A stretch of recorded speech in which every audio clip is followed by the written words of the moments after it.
What's up, everybody? I'm Najee Adams. And I'm Hunter Jacobs. And you're listening to the Hoopball Nets podcast.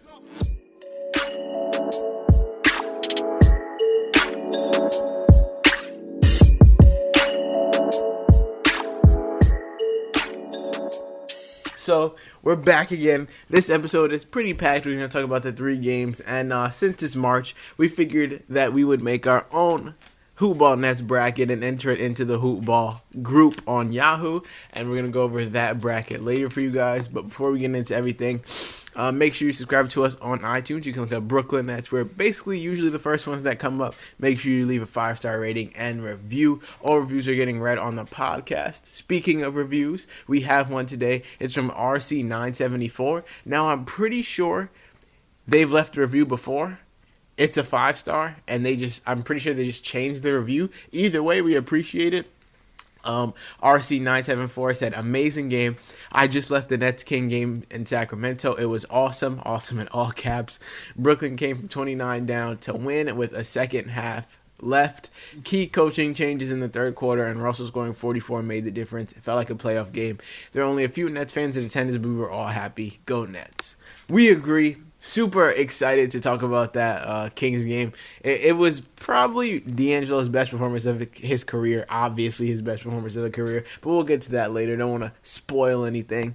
Before we get into the games, make sure you guys go and give a shout out to Hawaiian House Kona Coffee Company for sponsoring not only this podcast but every other Hoopball podcast. You can find them on Twitter at High Kona Coffee, HIKONA Coffee, or you can find them on Amazon. Their coffee's amazing, and you guys should all go check it out. On to the game recaps. So the first game we're going to cover is the Jazz game, where Jared Allen got obliterated by Rudy Gobert. And Rudy Gobert had the flu, so he got bodied by a man that went and vomited in the tunnel after the game. So Rudy Gobert had the flu in this game. He still managed to put up 23 and 17. Oh, 9 of 12 shooting. And he missed 5 free throws. So had he hit his free throws, it'd be he would even have better. 30. Even better. And he did manage to have 3 blocks as well. Well, and then you go to Jared Allen. Jared Allen this game. In just 20 minutes because of 5 fouls. He had 4 points on 0 of 1 shooting, and the only shot attempt was a 3-pointer. This was the first time the entire season he didn't get record a field goal. And this is another reason why Rudy Gobert should repeat Defensive Player of the Year. I said the same thing, but one of our friends, you guys, I don't know if this matters, but his name is Joe. He thinks that Paul George is going to win Defensive Player of the Year. In my article the week ahead, I did also put Paul George because statistics-wise and team-wise this season, it should actually be Paul George, but Rudy Gobert does have an amazing case. He anchors the defense when he doesn't play. Their defense is horrible. Also, I believe that everyone feels so bad for him not making the All-Star game. He didn't get the bonus in his contract for making the All-Star game, so they're going to give him Defensive Player of the Year again. He very much deserves it, and I also feel like the added sympathy is going to get him over the top. So, the Jazz basically took over midway through the first and dominated the rest of the game. Yeah, at one point in the game, they had a 26-point lead. The Nets shot 34.7% from the field, 33.3% from the three-point line. They actually shot 90% from the free throw line, which is great for them.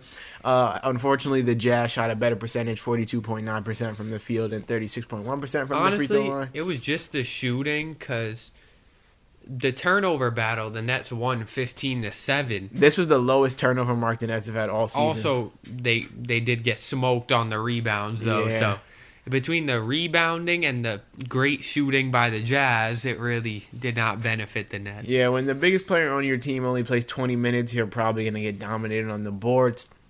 We already talked about Gobert, his partner in crime, Donovan Mitchell, 34 minutes, 24 points on 9 of 21 shooting, knocked down 4 threes, 6 rebounds, 4 assists, and a steal.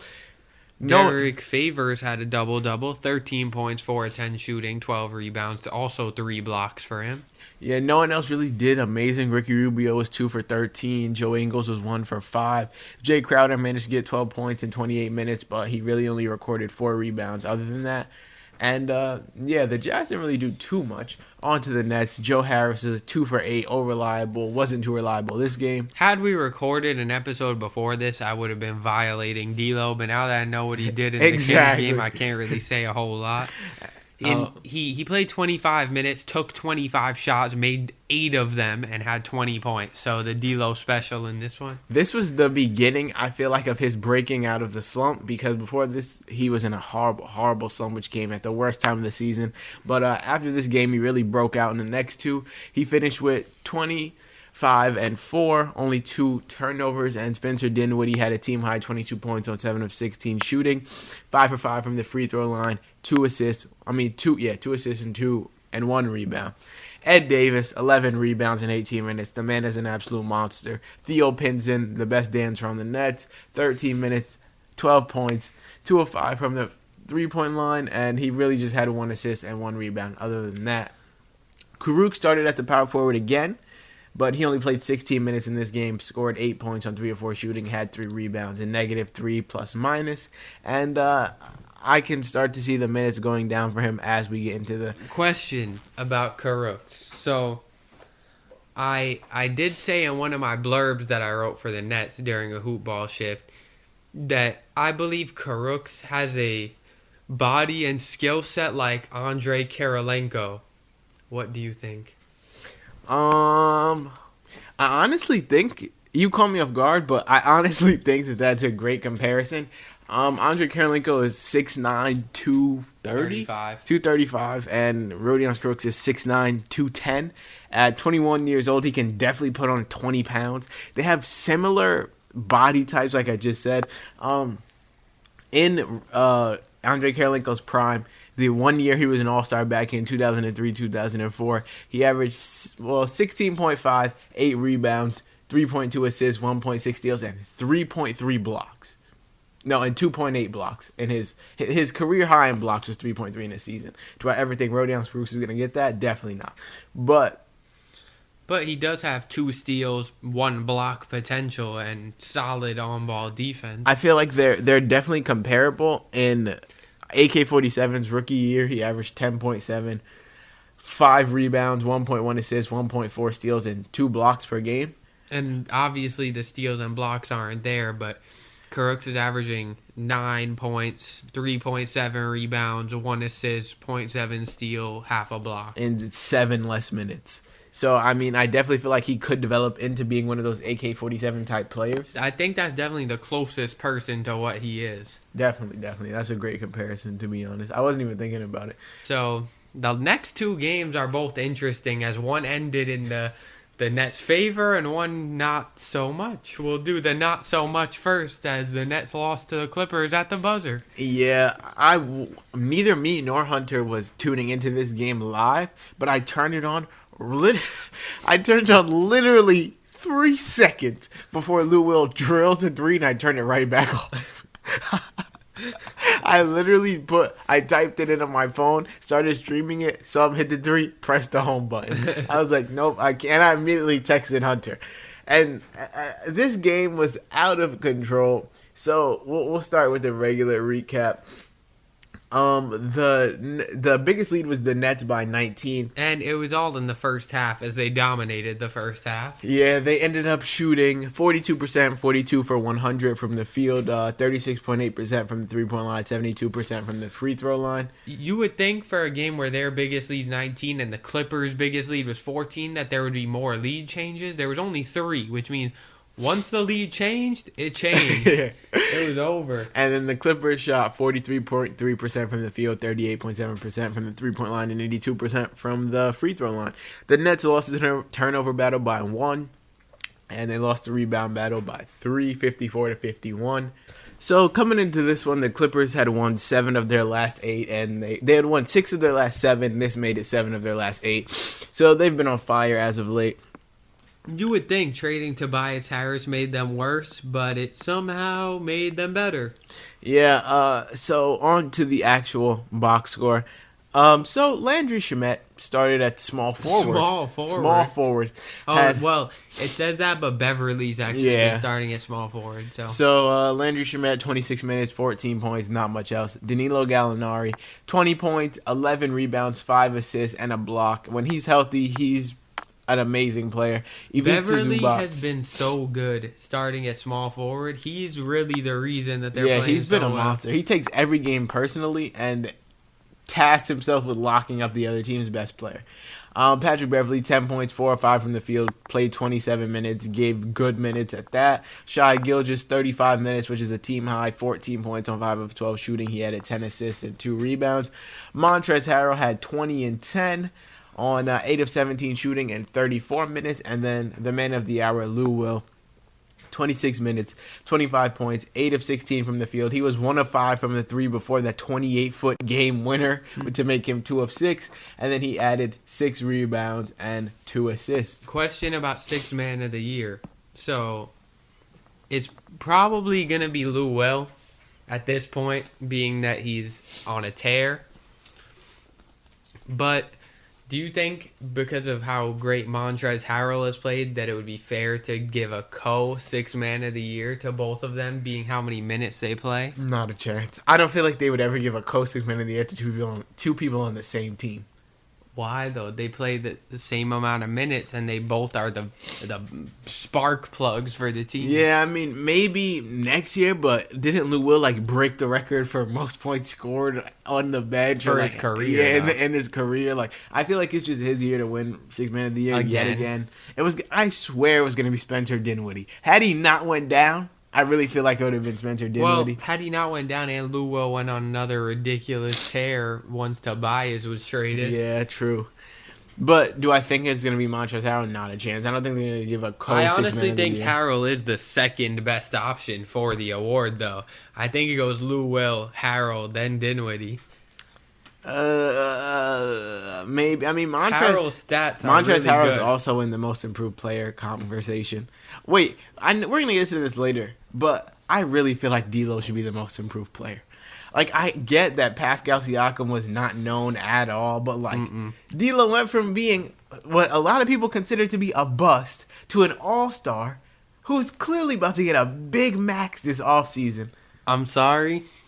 D'Lo's great, but it's Siakam. It's D'Lo, in my opinion. Siakam carries the team when Kawhi is not playing. D'Lo carries the team every game. But Siakam doesn't need to because they're so good. And he's doing this with a stacked team, putting up great numbers. I just feel like D'Angelo Russell is one of the biggest catalysts in the Nets making the playoffs this season. Obviously. And I feel like... But without Siakam, the Raptors wouldn't be nearly as good either. But they'd still be a playoff team. Yes, they'd be a playoff team. But yeah, I definitely believe D'Lo should be most improved player. And Hunter definitely believes Pascal Siakam should be most improved player. I mean, I feel like most people believe Pascal should be most improved player, so he'll probably win it. But D'Lo should definitely be in the conversation. On to the next box score for this Clippers game.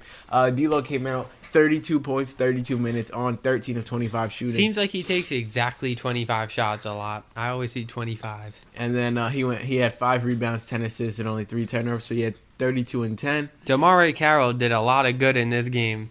22 points, 7 of 13 from the field, 7 rebounds, a steal, an assist. Just overall good game. He's been the main spark plug next to Dinwiddie off the bench this season. Yeah, speaking of Dinwiddie, he had an game. Absolutely terrible game. Every aspect was bad. 33 minutes, 13 points on 2 of 16 shooting. D'Lo special. 1 of 7 from 3. 8 of 12 from the line. Even that's bad. 67%. 4 rebounds, 3 assists, and a turnover. And minus 14, which is second lowest on the team to Jared Allen's team low, minus 15. Speaking of Jared Allen, he did redeem himself this game. He had 13 points and 11 rebounds with 2 blocks. Rodions Kurucs, his minutes are slowly starting to decrease. No. If you notice, he fouled out in 12 minutes. He was having an amazing game. 5 points on 2 of 3 shooting with 2 rebounds, 2 steals, and 2 blocks. He was about to have a defensive maestro game, and he fouled out in 12 minutes. 3 turnovers and 6 fouls in 12 minutes. That's horrible. And then Caris LeVert still getting his legs back under him, to be completely honest. 6 of 15 from the field, 31 minutes, 12 points, 4 rebounds, 7 assists. I want to cut him some slack, but it's got to end somewhere. I mean, when you just... It's probably heartbreaking for him to be having the season of his life and then in a matter of seconds just go down for months and then come back to a man that's an all-star and takes 25 shots a game and you just got to deal with it.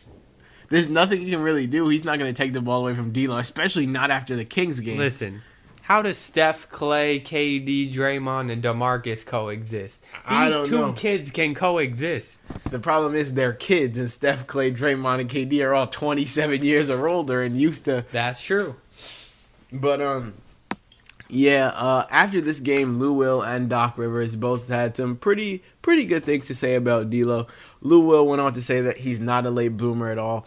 I think people expect you to be an all-star right away nowadays. The guy's in his 4th year, and he's an all-star. That's early to me. There's a lot of guys who don't have that opportunity. He's doing a great job leading this Brooklyn Nets team. Blah, blah, blah, blah, blah. Look, Lou Will's saying that because he himself is a late bloomer, so he knows really what a late bloomer is. He's having the best years of his career right now when he's already almost out of the league. I do believe that he's right, though. A lot of people expect you to just come in the league and be like Cat. That's true. And be like LeBron. Anthony Davis right away. Exactly. And kill. And you need... a lot of people just need a couple the thing years. Is, D'Lo's always had it in him. If you remember back in 2017 at Dykeman Park, he hit a game winner and the whole crowd went wild. He's always had that If you remember back his rookie year in the Lakers, he had a great game. I can't remember what team it was against, and they asked him like, how was your game? And he was like, y'all ain't seen nothing yet. Like, that's by far one of my favorite D'Lo moments of all time. And then he was like, man, they got lucky. I feel like it was against the Kings. I think it was against the Kings. He's always lit the Kings up. If I had to guess, I would say his career high in point, like he has the most points average versus the Kings. I kind of looked that up. So we looked it up. It is precisely the 6th. His career stats versus them. Well, his career average in points versus them is the 6th highest of any team in the NBA. It's not first like I was thinking, but it's 6th. And the highest is against the Cavs, right? In case you wanted to know, and the second highest is against the Nets. So there you go. And I just honestly feel like D'Lo needed time to bloom and time he needed a team that truly believed in him, and I don't feel like the Lakers really did. They were always out for that next best thing. You can say what you want about the Lakers being the best organization of all time, blah blah blah. They let Julius Randle and D'Angelo Russell go, and now they're stuck with the young players who don't want to listen to LeBron, play hard, and now they have an awful team while these two are flourishing where they are. So I agree, and I am a Lakers fan. And then Doc Rivers basically went on to just say that he knew D'Lo was nice all along, and him and Austin Rivers used to play together, so it was hard to see him struggle back in LA. So on to the Kings game. This is by far the one of the best games of the entire season. I'm just going to start it off say D'Lo had a career-high 44. He scored 27 in the 4th. The Nets were down 28 in the second half, and D'Lo outscored the Kings himself 27-18 in the 4th quarter, and his 27 are the most in the 4th by anyone this entire season. Also, this was the game where I'll say D'Lo will continue to carry the Nets. And this is the type of game like he needed to have. This is the type of game superstars have, because this would have been the Nets' 5th, 6th straight loss, and that would have plummeted them deep. Like that would have been crushing for their playoff hopes. Honestly, now they only need 3 or 4 wins out of their last 9 games to make the playoffs. That's all they need. This is the type of game that superstars have, because he knew he needed to clutch up and try and secure the Nets playoff spot in any way he could, and that's exactly what he did. The man was completely lights out. He lost his mind in the 4th quarter. The Nets are 2.5 games ahead of the 9th seed Magic, who have 10 games left. Let's say in those 10 games the Magic happen to go 6-4 and have a good end to the season, and they'll be 40-42. that would mean the Nets have to just go 3-6 to end the season to make the playoffs. Exactly. So, and I honestly feel like they can. According to ESPN's Power Index playoff odds, the Nets have a 91.7% chance of making the playoffs. And I honestly say they do make it, to be completely honest. The next best odds are the Heat at 63.8. So, the Nets are projected to end the season 40-42, although it's not above 500. It's playoffs, so I will happy. tell you that the Heat team is actually really good. Any team that has Dragic, Whiteside, and D Wade on the bench can be scary. I would not want to see them first round if I'm a top East team. I wouldn't either. I'd rather see the Pistons out of the three. If like between the Nets, Heat, and Pistons, I'd want to see the Pistons. So would I. Easily. The Pistons are more they're just worse. Yeah, I can easily see they're a weaker team. Drummond. Exactly. And then the Nets probably next, and I would not want to see the Heat because they're a good 9-10 deep and could keep throwing fresh bodies that can produce. On to the stats. Basically, in every aspect, it looks like the Kings should have won. They shot better. Except turnovers. Yeah, they shot a better percentage from the field than the Nets, out-rebounded the Nets, shot a better percentage from three than the Nets. And it basically just came down to the Nets having D'Angelo Russell and the Kings having no one that could stop him. And if you look at the recap on NBA.com, it seemed as though the Nets, like the bar was never on the top side for the Nets. It was deep purple for the whole game. And then that little one strip of black at the end is D'Angelo Russell. and Rondé Hollis-Jefferson's shot. If you didn't know, he had a circus shot game winner on Marvin Bagley. And in the interview, the play was basically drawn up for a D'Lo isolation. They had already given him 2 isos before to ice the game. He missed both of them. And he was 10 of 15 in the quarter. He was 10 of 13 before he missed those last 2 shots. They wanted to give it to him again. De'Aaron Fox ended up denying him the ball. And it's funny because if they would have lost, it would have all been, but he missed those 2 shots. Exactly. But because Rondé Hollis-Jefferson made that circus behind his head layup, all is forgiven. Exactly. So on to the Sacramento Kings stats. Marvin Bagley, oddly enough, had the best game. 28 points on 12 of 15 shooting, 7 rebounds, 2 assists. The man played 29 minutes, and he was absolutely incredible. De'Aaron Fox, he had 27 and 34 minutes on 10 of 20 shooting, 5 of 7 from the free throw line, 9 assists, but he also added 5 turnovers. Buddy Hield had an absolutely horrible game. 8 points, 4 of 13 shooting, 0 of 8 from 3, and all he did well was 3 steals and a block. And Harrison Barnes played a team-high 38 minutes, had 17 points with 7 of 11 shooting to go with 7 rebounds. And Yogi Ferrell played 3 minutes and had a -9, so productive 3 minutes. On to the Nets. Joe Harris, reliable, only played 19 minutes, but he was 4 of 5 in those 19 minutes and knocked down 9, and finished with 9 points. Rodions Kurucs played 32 minutes at the power forward. He was only 2 of 9 from the field, though, had 6 points. But he was on the court for the big run, so that's important. Exactly. Karras, 3 of 8 from the field, 24 minutes, 6 points. Still not a great game from Karras. And was not on the court for the big run. And then Rondé Hollis-Jefferson, 16 minutes, 14 points on 6 of 7 shooting, one of those shots being the game winner, 5 rebounds, 3 assists, 2 steals, and a block. So the 5 on the court, since I keep hinting at it, was D'Angelo Russell, Trevion Graham, Rodions Kurucs, Jared Dudley, and Rondé Hollis-Jefferson. Very strange 5. But he stuck with them. Kenny Atkinson stuck with them, and it worked out. Dudley hit some clutch shots. There's no reason to knock on him for this game. Yeah, there's absolutely no reason. We're going to salute Jared Dudley. He played a great game. And he also had 0 minutes before the big run in the 4th. So, it was a positive game for him. He had the highest plus-minus on the team. I just want to say D'Lo was absolutely lights out in that. The man couldn't miss on that in that run. And it was an amazing game to see from him. I also want to say he was super confident after they won. Like, he was like putting up his hand to his ear to the Sacramento Kings crowd. Like, he said he was built for this. He's on the cover of Slam. It's just good to see things are going well for him this season after things could have gone very, very badly.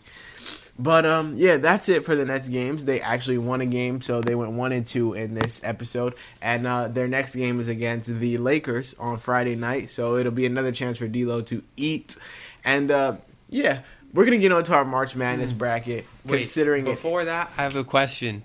I was thinking about it looking at the starting lineup. Who do you think? Who would be your ideal shooting guard next to D'Lo? Who do you think would bring out the best in him? probably Spencer Dinwiddie. For me, No, not on their team. I mean anyone in the league. Probably someone in the league. I feel like the prime shooting guard you can put next to any nice player, especially playmaker, and have them eat is Klay Thompson. Yes, that's true. Because D'Lo needs to be surrounded by shooters so that he can play make and facilitate the offense. And I feel like Klay standing in the corner is amazing for LeBron, Harden, Steph. But also, D'Lo. I believe D'Lo needs someone who's like a hype man, just like the whole Nets benches. They all dance on every shot. Who do you have in mind? Specifically, I was thinking Marcus Smart for his defense and emotion. Yeah, I feel like Marcus Smart would cause more problems than he has good. He has a bad rap. I don't know why, but it was for earlier in his career. I believe he's much better now, but he would lock up. He has emotion, passion for the game. I'd love to see a D'Lo Smart backcourt. I mean, it would be interesting. I'm not gonna lie. I feel like Nets fans would like Marcus Smart because he brings that grit to the team. But yeah, onto our bracket. It's March. We're caught up in the March Madness fever just like everyone else. If you guys don't know, make sure you guys go join Hoopball's Bracket Challenge. Free entry. The top finisher gets a $50 Amazon gift card, and first through fifth place get 2018 and 2019 premium memberships, as well as the 2019-2020 draft guide, which has the Brewski 150 and all that good stuff. Make sure you guys retweet or share on Facebook or Instagram or Twitter to qualify. And yeah, go join it. We're in it. So if you want to compete against us, make sure you guys go join it. It's on the Hoopball Twitter. We're going to retweet it from our own Twitter. And yeah, so the way we did this bracket was basically me and Hunter, we went through, we already have our own individual brackets versus our friends. We have money involved, a big pot, everything like that. But we decided to go through and make a Hoopball Nets bracket for the Hoopball group on Yahoo. And we basically gave our opinions. If we didn't agree, we rock, paper, scissors, and whichever one of us won would put our pick through. So we're going to go through our whole bracket right now. So Duke versus North Dakota State. No-brainer. I don't think anyone in their right mind has North Dakota State winning this one. Unless they go to North Dakota State. Exactly. So we put Duke advancing, of course. VCU versus UCF. UCF is the 9 seed compared to VCU's 8 seed. Look, I solely did it because Taco Fall is 7'6". Everyone is picking UCF, and we're not going to go against everyone. We're picking UCF. Mississippi State versus Liberty. Hunter wanted Liberty is my heavy sleeper. Didn't you want Mississippi State? No, I wanted Liberty to go to the 16. Okay, so yeah, we both agreed on Liberty beating Mississippi State, our first upset of our bracket. Virginia Tech versus St. Louis. We actually know someone that goes to St. Louis. He used to go to high school with us. St. Louis. Oh yeah, he used to go to high school with us. He no longer attends St. Louis. And yeah, we picked Virginia Tech over them anyway. And then Maryland versus Belmont. We rock, paper, scissors for this one. Yes, I'm a Maryland believer. Bruno Fernando. I like to go a little exotic with my bracket, so I wanted Belmont to win, and we rock, paper, scissors, and I won. So Belmont beats Maryland, the 11 beats the 6. And we also rock, paper, scissors on this one. LSU versus Yale. Because I'm a big Yale believer. They are a tough tournament team always, and LSU doesn't have their coach, so I really don't think they're going to be that good, and they have no experience. So we have Yale beating LSU in another upset. So that's 3 straight. Well, not 3 straight, but we have Liberty beating Mississippi State, Belmont beating Maryland, Yale beating LSU, and then we have Minnesota beating Louisville. Solely because Rick Pitino got fired by Louisville, and his son coaches Minnesota, so I'd love to see the drama. And Bradley versus Michigan State. We have Michigan State, of course. On to the West region. No. On to the South region. No. On to the Midwest region. No. Okay, so where are we going? Finish the whole East. Okay, so our final four is. Go. Okay. We have Duke versus Virginia Tech in the Sweet 16. And Duke, no-brainer. Virginia Tech is not that good. But Next, Yale, Michigan State. Michigan State, even though they're battling injuries, I really think they're good enough to still make the Elite Eight. And then Duke, Michigan State. Duke, due to those injuries and the fact that Duke has the number 1, 2, and possibly 3 pick. So that is our first team in the Final Four. We have Duke. Moving on to the West region, where Gonzaga is the number 1 seed. So, Gonzaga, Fairleigh Dickinson. Gonzaga, easy win. Syracuse, Baylor. Syracuse gets the win. Marquette to Murray State. This was a big argument. Big argument. Because this kid has so much faith in Ja Morant. He thinks he could carry him to the end of the world. In my actual bracket versus like my friends and everything, I have Murray State in my Final Four simply because Ja Morant is going to carry them on some Davidson, Steph Curry type stuff. Little does he know, they're getting to the Final Four. Marcus Howard is better for college. Mark my words, Ja Morant and Murray State will be in the Final Four. All right, well, he's going to say that, but for this, I won the rock, paper, scissors, so Marquette moves on. And Florida State, Vermont, Florida State. Buffalo, Arizona State. So, story about Arizona State. They beat St. John's tonight. They just beat our school in the play-in game, and we got absolutely embarrassed. So, of course, I'm picking Buffalo, because now I hate Arizona State. Now we hold a grudge. So, Texas Tech is going to destroy Northern Kentucky. Fun fact, Texas Tech has Tariq Owens, who transferred from St. John's, one of the best shot blockers in the country, leading one of the best defenses in the country. Nevada, Florida, the Martin twins prevail. Nevada moves on. And then Michigan, Montana, Michigan. So, moving on to the next round, we have Gonzaga versus Syracuse. This was another rock, paper, scissors because I honestly don't believe in Gonzaga. They always choke. And I'm going to say Syracuse's zone is too much for them and locks them up. So we have a big upset. Syracuse moving on to the next round over Gonzaga. Marquette versus Florida State. Did we rock, paper, scissors for this? No. Yeah, we just chose Marquette because I think Florida State is extremely nice, but I'm just going to say Marquette moves on. Buffalo versus Texas Tech. We have Texas Tech moving on. That defense is crazy. And then Nevada versus Michigan. We did rock, paper, scissors for this one. Yes. Because Hunter is in love with Nevada and the Martin twins for some apparent reason. Nevada is so good. So good. They're going to be so good. But I ended up winning, so we went chalk and picked Michigan. And then we have Michigan versus Texas Tech. We have Texas Tech advancing. We rock, paper, scissors that too, because I'm a big Texas Tech fan as well. And then Syracuse, Marquette. We have Marquette advancing again. And then our next team in the Final Four is Texas Tech over Marquette. So then the first two teams in our Final Four is Duke and Texas Tech on the left side of the bracket.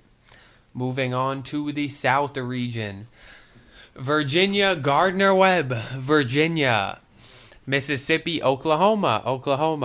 Not gonna lie, I don't know too much about Mississippi or Oklahoma. I just know the history Oklahoma has had, and I would much rather pick them. Wisconsin, Oregon. So, Oregon had Bol Bol, who was averaging 21, 12, and 3 blocks, but then he was out for the season. They struggled, and then they went on a late-season surge that will continue into the tournament because Wisconsin likes to choke frequently, and they'll do it again. So we picked Oregon. Kansas State, UC Irvine. We were going to pick UC Irvine until we looked at their stats, and the they leading scorer trash. averaged 11 points. Exactly. So, Kansas State. And then Oregon up next. Villanova, St. Mary's. Go. We're like we said, our St. John's in the Big East, so we're kind of loyal to the Big East. We have Villanova beating St. Mary's in this matchup. Purdue, Old Dominion, not a chance. We picked Old Dominion, so we got Purdue in this one. Cincinnati versus Iowa. We have the Cincinnati Bearcats moving on. And then Tennessee versus Colgate. We have Tennessee moving on easily. Moving on to the next round. Advancing into the Sweet 16, we have Virginia over Oklahoma. We have Oregon over Kansas State. So I'm not really a fan of either Oregon or Kansas State. I think that 4, Wisconsin, Oregon, Kansas State, UC Irvine, is very weak. That's probably the weakest 4 in the bracket between 4 and 5. I don't know how those two are 4 and 5, but then you have Marquette as a 5 and Villanova as a 6. Though that's pretty weak to me. But Yeah, Oregon moving on to Sweet 16 against Virginia. And then we have Nova versus Purdue. Nova upset. I do believe they're still a good team. They're a Not tournament as team. amazing as they were before, but they're still a Sweet 16 They're team. gonna still pop up in the tournament. Tennessee is going to destroy Cincinnati. And then Tennessee is going to beat Villanova. And Virginia is going to beat Oregon. So that makes the Elite Eight Virginia, Tennessee. And who wins that? We rock paper scissors this one. I wanted Virginia to win. Yes. Hunter wants Tennessee to win. Grant Williams and Admiral Schofield is an amazing duo. Hunter ended up winning this one, so Tennessee advances to the Final Four, making our Final Four right now Duke, Tennessee, and Texas Tech. Moving on to the Midwest to crown our Final Four team, we have North Carolina versus Iona, of course, UNC. Utah State versus Washington, we have Utah State. New Mexico State versus Auburn, upset alert, New Mexico State. Kansas versus Northeastern, we have Kansas. Iowa State versus Ohio State, we have Iowa State. I wanted to pick Ohio State because of D'Lo, but I wanted to pick Ohio State. I thought about it because of D'Lo, but then again, I was like, nah, let's go Iowa State. So I rock paper scissored him and lost, so he got Iowa State. Exactly. Houston versus Georgia State. Houston. Wofford versus Seton Hall. Hunter was adamant that we put Seton Hall in here, so I went ahead and put Seton Hall. Kentucky versus Abilene Christian. If they win, then God help us all. I feel like that would happen. That's like how Michigan State was a 2 seed and lost a few years ago. Watch Bradley beat them this year. And we have Kentucky winning that matchup. So on to the Sweet 16. Well, these teams round of 32. Yes, I'm saying these teams are advancing to the Sweet 16.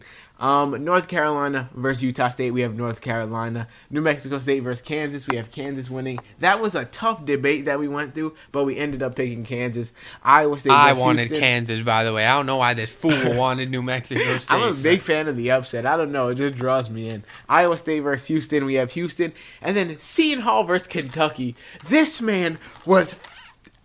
He would die to have Kentucky lose to Seton Hall. I don't know why. He wanted Seton Hall in his Final Four, Elite Eight, but that doesn't end up happening. But we do have Seton Hall upsetting Kentucky in the round of 32. No, I wanted Seton Hall in my Elite Eight because I believe Kentucky is too young and overrated. They'll lose to Miles Powell in experience. And Houston is good, but they were in a weak conference, and Seton Hall was in the Big East, so Seton Hall would beat Houston if he let it happen. But nope, that did not happen. Rock, paper, scissors caught the L, so Houston advances to the Elite Eight after beating Seton Hall, and North Carolina beats Kansas to get into the Elite Eight as well. North Carolina versus Houston. UNC becomes our Final Four team. So our Final Four is officially Duke versus Texas Tech and Tennessee versus UNC. A 2-1 seed is 2-1 seeds, a 2 seed, and a 3 seed. We have Duke beating Texas Tech to advance to the national championship, and Tennessee beating UNC to advance to the national championship. I would love to see a Duke UNC chip, but I really do not see them beating Tennessee. Tennessee is really good this year. And as you probably could have predicted, like 98% of everyone else in the world, we have Duke winning the national championship over Tennessee by a score of 76-73. It's as simple as I can't envision anyone else winning. I can't see anyone take all three of them down at the same time. They're too good. Until Duke gets beat by North Dakota State and everyone's back. Honestly, I wouldn't be mad. I would not be mad. At that point, everyone's back. Bracket is done, so it doesn't matter. But yeah, that's our bracket. Hope you guys don't go and copy it because me and Hunter basically have a perfect bracket right here. You literally got to hear a perfect bracket? A perfect bracket be read to you. The kid says this every year, just so you know. And yeah, I hope you guys enjoyed. Make sure you guys go join the Hoop Ball Bracket Challenge and compete against us, Aaron Brewski, and a whole bunch of other Hoop Ball heads. Make sure you guys go subscribe to us on iTunes. Look up Brooklyn Nets, look up Hoop Ball Nets. Leave a 5-star rating and review. Each review is getting read on the podcast. Follow us on Twitter at Hoop Ball Nets. You can follow us individually. I'm Najee Adams _. If you don't know how to spell Najee Adams, it's NAJEEADMS _ on Twitter. Hunter's at Hunter _JKR. And yeah. Shout out to Hawaiian House Corner Coffee Company for sponsoring this podcast and every other Hoop Ball podcast. Make sure you go check them out on Twitter at High Corner Coffee, HIKONA. You can check them out on Amazon as well. Amazing coffee. But that'll do it for this episode, guys. We'll see you all next time.